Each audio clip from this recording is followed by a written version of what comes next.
Hi friends, ಎಲ್ಲರಿಗೂ ನಮಸ್ಕಾರ. Friends, ಈಗ ಬೆಳಗ್ಗೆ 7:30 ಆಗ್ತಾ ಬಂದಿದೆ. 7:30 ಮೇಲೆ ಬಂದಿದ್ದೆ. ನನ್ನ ಮಗಳು ನೀರು ಹಾಕ್ತಾ ಇದ್ದಾಳೆ ನೋಡಿ. ನಳ ಬಂದಿದೆ, ಹಿಂಗಾಗಿ ನೀರನ್ನು ಹಾಕ್ತಾ ಇದ್ದಾಳೆ. ಅವಳು ನೀರನ್ನು ಹಾಕ್ತಾಳೆ. ಹಾಗೆ ನಾನು ಇವತ್ತು ಇದರಲ್ಲಿ ಪಾಟ್ಗಳನ್ನು ಒಂಚೂರು ಬೆಳೆದಿರೋದನ್ನು ತೆಗಿಬೇಕು ಅಂತ ಅಂದ್ಕೊಂಡಿದ್ದೀನಿ. ಇದಿಷ್ಟು ನಾನು ಅರಶಿನಕ್ಕೆ ಅಂತ ಹೇಳಿ ರೆಡಿ ಮಾಡಿರುವಂತಹ ಪಾಟ್ಗಳಿದು. ಅದರಲ್ಲಿ ಸೊಪ್ಪೆಲ್ಲ ಬೆಳ್ಕೊಂಡಿದ್ದೀನಿ ನಾನು. ಅದರಲ್ಲಿ ಸ್ವಲ್ಪ ಕೊತ್ತಂಬರಿ ಸೊಪ್ಪಿತ್ತು, ಇದರಲ್ಲಿ ಕೊತ್ತಂಬರಿ ಸೊಪ್ಪು ಇತ್ತು. ಇವೆರಡು ತೆಗ್ದಿದ್ದೀನಿ. ಇದರಲ್ಲಿ ಮಾತ್ರ ಹಾಗೇ ಇದೆ. ಇದನ್ನೊಂದು ಚೂರು ಬೆಳೆದ ಮೇಲೆ ತಕ್ಕೋತೀನಿ. ಏಪ್ರಿಲ್ ಫಸ್ಟ್ ವೀಕಲ್ಲಿ ಇದನ್ನು ಹಾಕ್ಕೋಬೇಕು. ಶುಂಠಿ ಮತ್ತು ಅರಿಶಿನ ಎರಡನ್ನೂ ಹಾಕ್ಕೋಬೇಕು ಅಂತ ರೆಡಿ ಮಾಡಿರುವಂಥದ್ದು. ಹಾಗೆ ಇವನು ಕೂಡ ನಾನು ಬೇರೆ ಕಡೆ ಟ್ರಾನ್ಸ್ಫರ್ ಮಾಡ್ತೀನಿ ಗಿಡಗಳನ್ನ. ಹೂವಿನ ಗಿಡ ಮತ್ತು ಬೆಂಡೆಕಾಯಿ ಗಿಡ ಇದೆ, ಅದನ್ನು ಕೂಡ ಹಾಕ್ಕೋಬೇಕು. ಇವತ್ತು ಸೊಪ್ಪೆಲ್ಲ ತಕ್ಕೋತೀನಿ.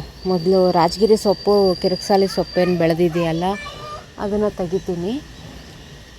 ತೆಗೆದುಬಿಟ್ಟು ಖಾಲಿ ಮಾಡ್ಕೊತೀನಿ. ಎಷ್ಟು ಸಾಧ್ಯ ಆಗುತ್ತಲ್ಲ ಅಷ್ಟು ಖಾಲಿ ಮಾಡಿಬಿಡ್ತೀನಿ ಈಗ. ಅಂದರೆ ಇದಕ್ಕೆ ಒಂಚೂರು ನೀರು ಹಾಕಿದ್ರೆ ಕೆಳಗಡೆ ನಾನು ಕಿಚನ್ ವೇಸ್ಟು ಆಮೇಲೆ ಗಾರ್ಡನ್ ವೇಸ್ಟ್ ಹಾಕಿದ್ದೀನಿ. ಅದೆಲ್ಲ ಸ್ವಲ್ಪ ಮಟ್ಟಿಗೆ ಕೊಳ್ತೋಗಿರುತ್ತೆ. 1 ತಿಂಗಳ ಮೇಲೆ ಆಯ್ತದು. ತಿಂಗಳಲ್ಲ, 2 ತಿಂಗಳಾಗ್ತಾ ಬಂತು. ಇದಕ್ಕೆ ಇನ್ನೊಂದು ಸ್ವಲ್ಪ ಮಣ್ಣನ್ನು ಹಾಕಿಬಿಟ್ಟು ಮತ್ತು ಅದರಲ್ಲಿ ಅರಿಶಿನ ಇಡ್ತೀನಿ ನಾನು. ಹಾಗಾಗಿ ನೀವು ಏಪ್ರಿಲ್ ಫಸ್ಟ್ ವೀಕ್ ಅಥವಾ ಮೇ ಫಸ್ಟ್ ವೀಕಲ್ಲೂ ಕೂಡ ಇಡ್ಬೋದು, ಏನೂ ತೊಂದರೆ ಇಲ್ಲ.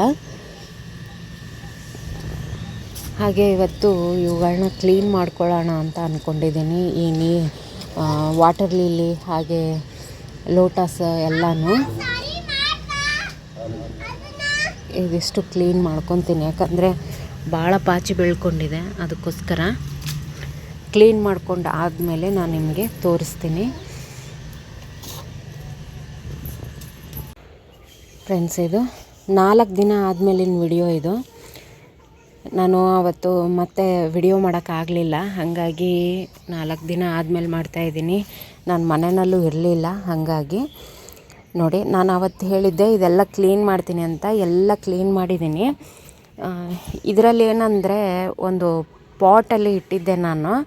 ಅದನ್ನು ಇಲ್ಲಿದೆ ನೋಡಿ, ಈ ಪಾಟಲ್ಲಿಟ್ಟಿದ್ದೆ. ಇದನ್ನು ತೆಗ್ದೆ ನಾನು, ಯಾಕಂದರೆ ತುಂಬ ರೂಟ್ ಬಾಂಡಿಂಗ್ ಥರ ಆಗಿತ್ತು. ನಾನೇನು ಜಾಸ್ತಿ ಇದನ್ನು ಮಾಡಿಲ್ಲ. ಇದರಿಂದ ತೆಗೆದುಬಿಟ್ಟು ಇದರಲ್ಲಿ ಇಟ್ಟಿದ್ದೀನಿ. ಸ್ವಲ್ಪ ಬೇರೆ ಮಣ್ಣನ್ನು ಹಾಕ್ಕೊಂಡಿದ್ದೀನಿ. 4 ದಿನ ಆಯಿತು. ಚೆನ್ನಾಗಿದೆ ಈಗ ಸದ್ಯಕ್ಕೆ, ಯಾವುದೇ ಥರ ಪ್ರಾಬ್ಲಮ್ ಇಲ್ಲ. ಎಲ್ಲ ಬುಟ್ಟಿ ಎಲ್ಲ ಕ್ಲೀನ್ ಮಾಡಿದೆ. ಅದನ್ನು ಕೂಡ ಅಷ್ಟೇ, ಬುಟ್ಟಿ ಎಲ್ಲ ಕ್ಲೀನ್ ಮಾಡಿದ್ದೆ ನೋಡಿ. ಇದನ್ನು ಮಾಡಿದ್ದೆ, ಬಟ್ ಮತ್ತೆ ವಾಪಸ್ ಇದಾಗಿದೆ. ಆ ಪಾಚಿ ಎಲ್ಲ ತಕ್ಕೋಬೇಕು.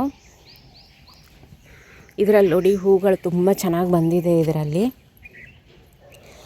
4 ದಿನದಲ್ಲೇ ತುಂಬ ಡಿಫ್ರೆನ್ಸ್ ಅನಿಸುತ್ತೆ ಗಾರ್ಡನ್ನಲ್ಲಿ. ಯಾಕಂದರೆ ಒಂದು ದಿನ ಇಲ್ಲ ಅಂದ್ರೂ ತುಂಬಾ ಡಿಫ್ರೆನ್ಸ್ ಇರುತ್ತೆ. ಬರೀ ಮೊಗ್ಗಿತ್ತು ಇದರಲ್ಲಿ, ಬಟ್ ಈಗ ನೋಡಿ ಹೂಗಳೆಷ್ಟು ತುಂಬಿಕೊಂಡಿದೆ ಅಂತ. ಹಾಗೆ ಈ ಚಂಪಾ ಗಿಡದಲ್ಲೂ ಕೂಡ ಅಷ್ಟೇ, ಇದರಲ್ಲಿ ಹೂ ಇತ್ತು, ಇದರಲ್ಲಿ ಬರೀ ಮೊಗ್ಗಿತ್ತು ನಾನು ನೋಡಿದಾಗ.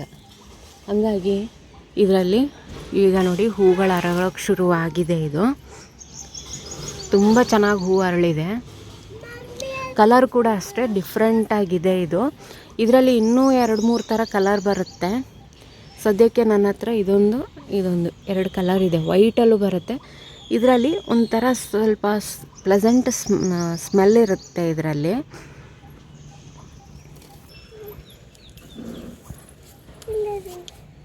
ನನ್ನ ಮಗಳಿಗೆ ಬೆಳಗ್ಗೆ ಎದ್ದು ಗಾರ್ಡನಿಗೆ ಬಂದರೆ ಆ ಹೂ ತೆಗಿಯೋದೇ ಒಂದು ಕೆಲಸ ಅವಳಿಗೆ.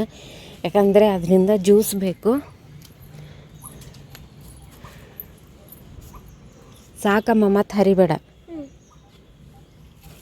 2 ಹೂವು ಆದ್ರೂ ಸಾಕಾಗುತ್ತೆ ಫ್ರೆಂಡ್ಸ್. ಅದು ನೋಡಿ ಇದರಲ್ಲಿ ಹೂಗಳು ಎಷ್ಟಾಗಿದ್ದಾವೆ ಅಂತ. ಇದಕ್ಕೆ ಸರಿಯಾಗಿ ಗೊಬ್ಬರ ಮತ್ತು ನೀರನ್ನು ಹಾಕಿದ್ರೆ ತುಂಬ ಚೆನ್ನಾಗಿ ಹೂಗಳೆಲ್ಲ ಬಿಡುತ್ತೆ ಇದರಲ್ಲಿ. ನೋಡಿ, ಇದರಲ್ಲಿ ಮತ್ತೆ ಚಿಗುರು ಹೊಡೆದಿದೆ. ನಿಮ್ಮಲ್ಲಿ ಹೂ ಬಂದಿಲ್ಲ ಅಂದರೆ ನೀವೇನು ಮಾಡಿ ನೋಡಿ, ಇದು ಹೂ ಆಗಿ ಹೋಗಿದೆ. ಇದನ್ನೇನು ಮಾಡಬೇಕು, ಈ ರೀತಿಯಾಗಿ ಪಿಂಚಿಂಗ್ ಮಾಡಬೇಕು. ಪಿಂಚಿಂಗ್ ಮಾಡಿದಾಗ ಅದು ಇಲ್ಲೆಲ್ಲ ಬೆಳ್ಕೊಳುತ್ತೆ ಏನು, ಆವಾಗ ಮೊಗ್ಗುಗಳು ಬರೋಕ್ಕೂ ಶುರುವಾಗುತ್ತೆ. ನಾನು ಇದೇ ರೀತಿಯಾಗಿ ಮಾಡೋದು ನೋಡಿ. ಈ ರೀತಿ ಮೊಗ್ಗಾಗಿರುತ್ತಲ್ಲ, ಅದನ್ನು ಕಟ್ ಮಾಡಿ ಹೂವಾಗಿ ಉದುರೋಗಿರುತ್ತೆ ನೋಡಿ, ಅದನ್ನು ಕಟ್ ಮಾಡಿ ತೆಕ್ಕೋಬೇಕು. ಇಲ್ಲಾಂದರೆ ಮತ್ತೆ ಹೂಗಳು ಬರೋಕ್ಕೆ ಅವಕಾಶ ಇರಲ್ಲ. ಅದಕ್ಕೋಸ್ಕರ ನೋಡಿ ಈ ರೀತಿಯಾಗಿ ಕಟ್ ಮಾಡಬೇಕು. ನೀ ಕಟ್ ಮಾಡಬೇಡ, ಮೊಗ್ಗು ತುಂಬ ಚೆನ್ನಾಗಿ ಹೂಗಳು ಬರುತ್ತೆ. ಹಾಗೆ ಅಡೇನಿಯಮ್ ಗಿಡದಲ್ಲೂ ಕೂಡ ನೋಡಿ ಹೂ ಎಷ್ಟು ಚೆನ್ನಾಗಾಗಿದೆ ಅಂತ ಹಿಂದಿನ ವಿಡಿಯೋಗಳಲ್ಲೂ ತೋರಿಸಿದ್ದೀನಿ ನಾನು ನಿಮಗೆ. ನೋಡಿ ಇಲ್ಲೊಂದು ಬೀಜ ಆಗ್ತಾಯಿದೆ. 4 ದಿನ ಇರಲ್ಲ ಅಲ್ಲ, ಈ ರೀತಿ ಬೀಜ ಆಗಿಬಿಡುತ್ತೆ. ಬೀಜ ಆಯಿತು ಅಂದರೆ ಹೂಗಳು ಬರೋದು ಕಮ್ಮಿ ಆಗುತ್ತೆ. ಅದಕ್ಕೂ ಸ್ಪೆಷಲಾಗಿ ಉದಾಹರಣೆ ಹೇಳಬೇಕು ಅಂದರೆ ಈ ಗಿಡ, ಇದರಲ್ಲಿ ಸಾಕಷ್ಟು ಹೂಗಳಾಗಿತ್ತು, ನಾನು ನಿಮಗೆ ತೋರಿಸಿದ್ದೆ ಕೂಡ. ಇದನ್ನು ನಾನು ಬೀಜಕ್ಕೆ ಅಂತ ಬಿಟ್ಟಿದ್ದೀನಿ. ಇದು ನೋಡಿ ಒಟ್ಟು 4 ಬೀಜ ಇದೆ ಇದರಲ್ಲಿ. ಇದನ್ನು ಬೀಜಕ್ಕೆ ಅಂತ ಬಿಟ್ಟನಲ್ಲ, ಹಾಗಾಗಿ ಇದರಲ್ಲಿ ಹೂಗಳಿಲ್ಲ. ಅದಕ್ಕೆ ಆದಷ್ಟು ನೀವು ಬೀಜಗಳನ್ನು ಬಿಡೋಕ್ಕೆ ಹೋಗಬೇಡಿ. ನನಗೆ ಬೀಜ ಬೇಕಾಗಿತ್ತು, ಹಾಗಾಗಿ ನಾನು ಇದರಲ್ಲಿ ಬಿಟ್ಟೆ. ಇದರಲ್ಲಿ ನೋಡಿ ಎಷ್ಟು ಚೆನ್ನಾಗಿ ಹೂವಾಗಿದೆ ಅಂತ. ಹಾಗೆ ಮೊಗ್ಗು ಕೂಡ ಇದೆ. ಇದು ನಿಮ್ಮ ಹತ್ರ ಇರೋ ಗಿಡದಲ್ಲಿ ಹೂ ಆಗ್ತಾ ಇಲ್ಲ ಅಂದರೆ, ಬೀಜ ಇಲ್ಲದೇ ಹೂ ಆಗ್ತಾ ಇಲ್ಲ ಅಂದರೆ ನೀವೇನು ಮಾಡಿ, ಸ್ವಲ್ಪ ಪ್ರೂನಿಂಗನ್ನು ಮಾಡ್ಕೊಳ್ಳಿ. ನಾನಿಲ್ಲಿ ಕಟ್ ಮಾಡಿದ್ದೆ, ಈಗ ನೋಡಿ ಇಲ್ಲಿ ಚಿಗಿತಾ ಇದೆ. ಇಲ್ಲಿಂದ ಹೂಗಳು ಬರೋಕ್ಕೆ ಶುರುವಾಗುತ್ತೆ. ಇಲ್ಲಿ ನೋಡಿ, ಇಲ್ಲೂ ಕೂಡ ಮೊಗ್ಗಿದೆ, ಎಲೆ ಇಲ್ಲ ಮೊಗ್ಗಿದೆ, ಆ ರೀತಿಯಾಗಿ ಬರುತ್ತೆ. ಆಮೇಲೆ ಇದಕ್ಕೆ ಒಂದು ಸ್ವಲ್ಪ ಗೊಬ್ಬರ ಹಾಕ್ಕೊಳ್ಳಿ. ಇಪ್ಸಮ್ ಸಾಲ್ಟು ಅಥವಾ ಪಟ್ಗ, ಬಾಳೆಹಣ್ಣಿನ ಸಿಪ್ಪೆ ಫರ್ಟಿಲೈಸರು ಸಾಕಷ್ಟಿದೆ ಹೂಗಳು ಬರೋದಕ್ಕೆ ಅಂತ. ಪೊಟ್ಯಾಷಿಯಮ್ ರಿಚ್ ಆಗಿರುವಂಥ ಒಂದು ಫರ್ಟಿಲೈಸರ್ನ ನೀವು ಇದಕ್ಕೆ ಆ್ಯಡ್ ಮಾಡಿ ತುಂಬ ಚೆನ್ನಾಗಿ ಗ್ರೋ ಆಗುತ್ತೆ. ಸ್ವಲ್ಪ ವರ್ಮಿ ಕಂಪೋಸ್ಟನ್ನು ಹಾಕಿ ತುಂಬ ಚೆನ್ನಾಗಿ ಹೂಗಳು ಬರುತ್ತೆ ಇದರಿಂದ. ಬೀಜಕ್ಕೆ ಬಿಟ್ಟರೆ ಈ ರೀತಿಯಾಗಿ ಹೂಗಳು ಬರೋದಿಲ್ಲ. ನಾನು ಇದಿಷ್ಟು ಬೀಜ ಹಾಕ್ಕೊಂಡು ಕಟ್ ಮಾಡ್ತೀನಿ, ಮತ್ತು ಪ್ರೂನಿಂಗ್ ಎಲ್ಲ ಮಾಡ್ತೀನಿ.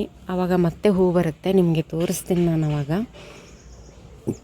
ಫ್ರೆಂಡ್ಸ್, ಇದು ಗಿಲಾಡಿಯಾದಲ್ಲಿ 2 ಕಲರ್ ಇದೆ ಇದರಲ್ಲಿ. ಇದು ಈ ಥರ ರೆಡ್ಡಿಶ್ ಇದೆ, ಯೆಲ್ಲೋ ರೆಡ್ಡಿಶ್ಶು. ಇದು ಯೆಲ್ಲೋ ಕಲರ್, ಪೂರ್ತಿಯಾಗಿ ಯೆಲ್ಲೋ ಕಲರ್ ಇದೆ ಈ ಕಲರು.